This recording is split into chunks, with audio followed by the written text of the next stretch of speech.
Terima kasih Anda masih bersama kami di Bincang Halo Indonesia. Dika, sekarang sudah akhir tahun, harus punya resolusi baru dan mungkin resolusi membaca ini bisa jadi salah satu notes gitu ya untuk kita nanti di tahun depan supaya lebih semangat lagi membaca. Karena kalau kita lihat datanya sendiri, kalau kita menggunakan UNESCO ya, dari 1.000 orang, satu orang yang punya minat baca lebih besar gitu. Dan kalau kita lihat datanya lagi, bahwa kemana sih mereka lari, beberapa bilang bahwa mereka ke e-book gitu atau digital literasi seperti kita lah gitu, akses beberapa buku digital terus membaca. Tapi ternyata datanya tahun 2015 itu untuk ikatan penerbit hanya 2% loh penjualannya.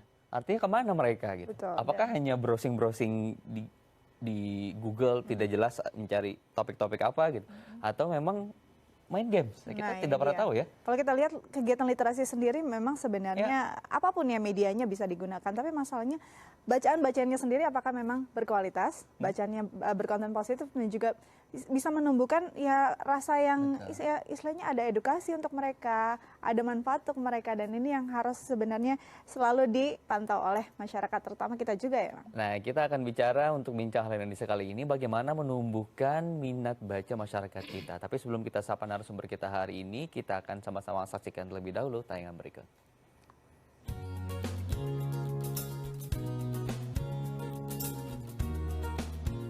Berdasarkan data Perpustakaan Nasional tahun 2017, orang di Indonesia rata-rata hanya membaca 3 atau 4 kali per minggu. Sementara per tahunnya hanya 5-9 buku yang dibaca. Data ini menunjukkan bahwa minat baca masyarakat Indonesia masih tergolong rendah. Padahal membaca memiliki peran penting untuk membantu seseorang mendapatkan pengetahuan. Berangkat dari keprihatinan ini, maka Yayasan Cinta Baca berdiri pada 14 September 2001 yang berfokus pada peningkatan minat baca dan literasi di Indonesia dengan dibuatnya perpustakaan serta pos-pos baca di daerah. Kini Yayasan Cinta Baca hadir di 119 titik yang tersebar di seluruh kawasan Indonesia. Selain menyediakan fasilitas pembaca, para relawan Yayasan Cinta Baca juga memberikan pendampingan literasi melalui kegiatan mendongeng. Tujuannya adalah untuk tercipta masyarakat yang cerdas dan berbudi luhur. Nah, tadi ada juga dari Perpusnas tahun 2017 datanya kalau masyarakat kita itu hanya meluangkan 30 sampai dengan 59 Kalau kamu sendiri? per minggu. Kalau aku nggak tahu ya, nggak pernah hitung sebetulnya, tapi mungkin ya 1 atau 2 sebulan buku bisalah untuk ditamatkan. Nah, kita tanya langsung deh narasumber kita hari ini, ada Bapak Sunandar selaku Direktur Nasional Yayasan Cinta Baca. Selamat pagi Pak Nandar, selamat datang di Halo Indonesia. Kemudian ada Ibu Dian Kusumawati selaku Koordinator Program dan Pelatihan Yayasan Cinta Baca. Selamat pagi Ibu Dian. Selamat datang di Halo Indonesia, teman-teman yang sangat peduli sekali dengan literasi Indonesia. Kita appreciate dulu, tapi berdasarkan tadi data yang kita ungkapkan gitu ya, kemanakah sebetulnya pembaca kita? Karena ada argumen juga mereka kan beralih ke digital gitu, tapi faktanya adalah untuk penerbitan penjualan hanya 2% gitu. Kemana nih? Kita ke Pak Nandar dulu. Kemana sebetulnya pembaca kita Pak Nandar? Apakah memang minat bacanya rendah atau memang betul mereka beralih ke digital? Ya mungkin ada sebagian besar yang memang beralih ke digital ya, apalagi sekarang kemudahan informasi bisa diakses lewat internet, handphone, gadget gitu. Tapi juga di masyarakat kita yang terutama di daerah-daerah begitu juga mereka sebenarnya minat bacanya juga sebenarnya dikatakan rendah juga tidak. Tetapi karena memang akses buku bacaan ke daerah itu, jadi mereka tidak punya akses yang mudah sekaligus murah ke buku bacaan gitu, jadi nggak ada perpustakaan yang memadai, buku-buku juga minim, kalaupun ada juga mungkin harganya mahal gitu, susah untuk dijangkau. Aksesibilitasnya yang rendah gitu ya kalau untuk di daerah gitu. Nah ini kalau kita lihat masalah aksesibilitas bukan hanya barang baru, istilahnya bukan masalah baru, tapi mungkin masalah dari 20 tahun atau mungkin berapa puluh tahun yang lalu.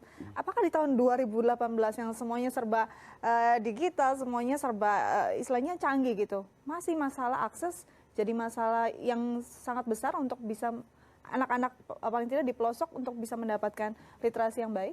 Iya, paling tidak itu masih jadi masalah yang besar juga ya, apalagi di daerah.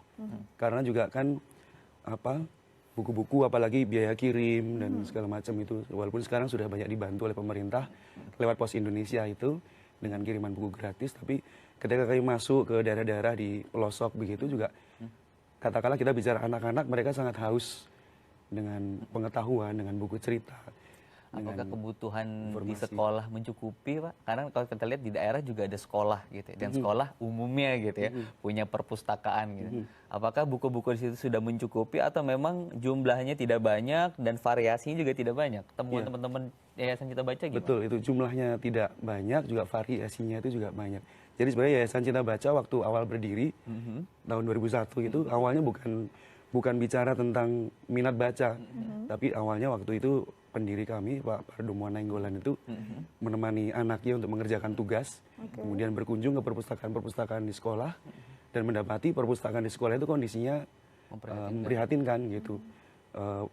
Baik kalau ada buku-bukunya gitu, tapi kalaupun ada buku juga buku-bukunya pelajaran gitu, bukan buku misalnya novel, pengetahuan, ensiklopedi gitu. Jadi dulu awal berdiri belum bicara seperti sekarang literasi, minat baca, tapi memang prihatin dengan kondisi perpustakaan sekolah, perpustakaan umum. Hanya buku paket ya Dika ya, kalau kita lihat ya. Paling buku paket sudah lulus, tidak dibawa pulang, terus taruh lagi di sana, menumpuk dan hanya itu saja.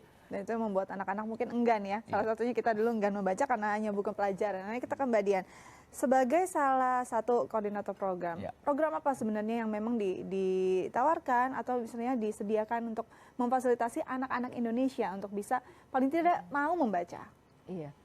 Jadi kami memang wadahnya sebuah perpustakaan dan kami buka di desa-desa. Tetapi kami punya program utama yang kita sebut dengan kejar kelompok belajar keluarga. Jadi kita mulai dengan kejar baca yang orang biasa taunya storytelling ya.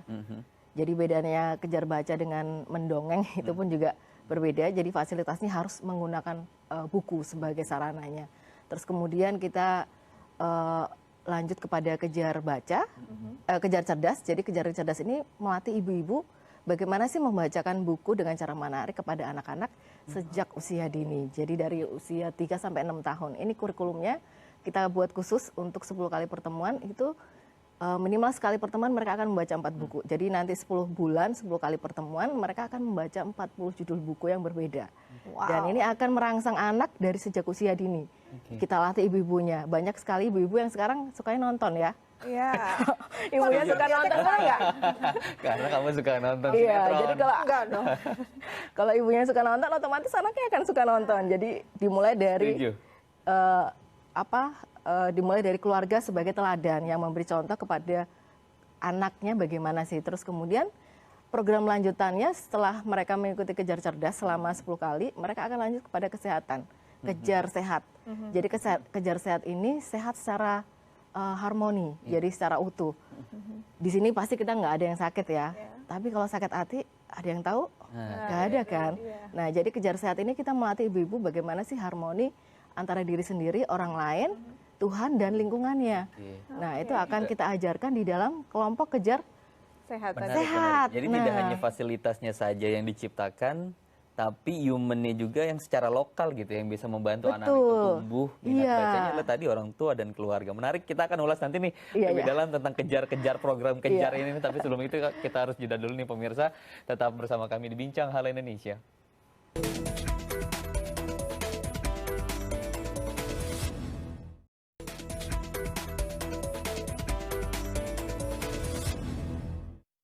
Ya, kembali lagi bersama kami di Bincang Hal Indonesia. Tadi sudah ada kejar baca, kejar cerdas, kejar sehat. Nah, ada satu lagi ternyata yang belum terkejar. Apa tuh? Yaitu kejar luhur. Ini adalah bagaimana membentuk budi pekerti ya. Jadi setelah anaknya lulus dari 3 kejar yang tadi, ada satu kejar lagi yang memang akhirnya bisa istilahnya membuat karakter mereka siap untuk menghadapi masyarakat luas. Ini bagaimana caranya untuk menerapkan kejar luhur sendiri pada anak? Iya. Jadi program utama kami kejar itu akan diikuti oleh peserta yang sama.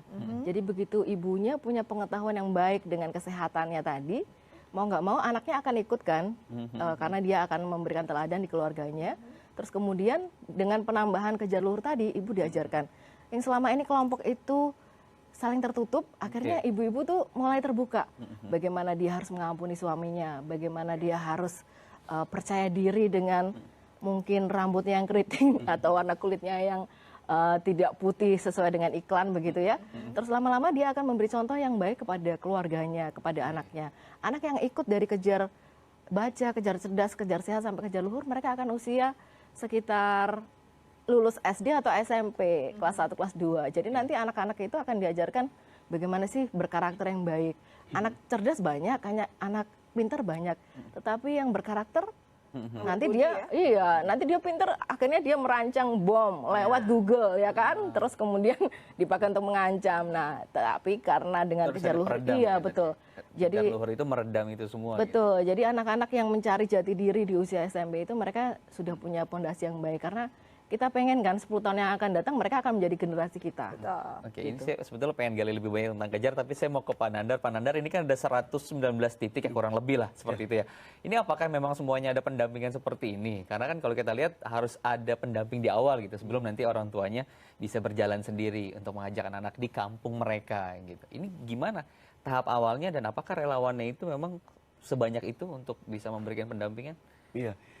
Jadi 119 titik perpustakaan ini, atau kalau yang di desa-desa itu kami menyebutnya pos baca. Jadi kami masuk ke desa-desa itu dibantu oleh relawan-relawan, lalu membuka pos baca itu juga atas dasar kebutuhan masyarakat setempat. Jadi bukan karena inisiatif kami. Jadi kalau masyarakat itu memang membutuhkan, kami sebar angket begitu, lalu masyarakat membutuhkan, aparat setempat juga mendukung, dan kami buka pos baca. Kemudian kami diskusi dengan aparat setempat, lalu juga dengan orang-orang kunci setempat begitu, dan kami dekati, kami ajak bicara tentang program-program kami, dan kemudian orang-orang kunci ini atau relawan-relawan ini yang kami coba latih supaya mereka juga nantinya bisa menerapkan program itu. Dan kalau misi kami sebenarnya kan semua program itu bisa dimultiplikasi. Jadi nantinya bukan hanya kami di Cinta Baca, tetapi juga relawan-relawan itu bisa, mungkin sekarang di desa A, mungkin setelah berjalan sekian banyak, nanti sekian lama akan buka di desa sebelah gitu. Jadi bisa berlipat ganda gitu. Oke, jadi memang harus ada ya jemput bola sendiri ya gitu ya. Tapi kalau kita melihat bagaimana menggerakkan satu semangat literasi ini, bukan hanya masalah tekad, tapi juga harus berinovasi dan juga harus kreatif. Paling tidak membuat literasi ini menjadi kegiatan yang menarik. Nah, seperti apa? Kita saksikan dalam tayangan berikut ini.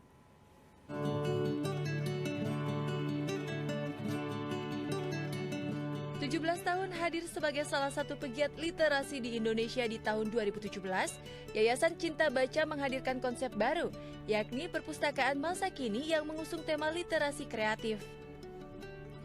Seperti yang ada di Perpustakaan Pusat di Kota Bogor, Jawa Barat, di sini para pengunjung dimanjakan dengan berbagai fasilitas serta sarana yang menunjang kegiatan mereka, seperti ketersediaan lebih dari 5.000 buku bacaan berbagai kategori serta tempat membaca yang nyaman.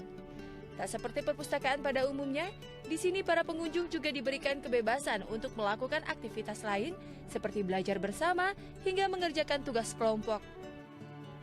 Setiap harinya, perpustakaan juga mengadakan kelas-kelas kreatif seperti teater, kelas dongeng, serta kelas bahasa Inggris. Hal ini dilakukan guna memperkenalkan cara menarik dalam belajar literasi kepada para pengunjung.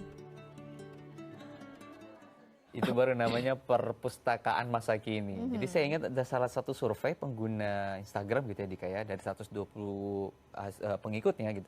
Nah itu menyatakan bahwa hampir 77% dari mereka itu ngerasa bosan dengan suasana perpustakaan. Betul. Gitu. Faktornya adalah ya tadi gitu, mungkin ya penjaganya juga nggak ramah, terus suasana interior, ya itu sih yang jadi faktor utama gitu, kita males untuk dan satu mungkin yang sering kita ingat ya, ada satu kalimat, jangan berisik. Nah itu dia, apakah ini juga terjadi di istilahnya perpustakaan kreatif Cinta Baca, masih tidak boleh berisik kah? Atau kalau tadi kita lihat banyak aktivitas justru di dalamnya? Siapa nih Mbak? Oke. Iya, jadi kami membuat konsep yang berbeda dengan zaman-zaman saya dulu, bahkan mungkin sampai sekarang pun masih banyak perpustakaan yang demikian ya. Jadi mereka masuk hanya baca buku, buka-buka tanpa ada aktivitas yang lain. Nah, konsep kami adalah bagaimana membuat sebuah program yang akhirnya orang-orang yang mungkin awalnya nggak pernah pegang buku, bahkan nggak pernah baca buku, mereka mau datang dulu nih.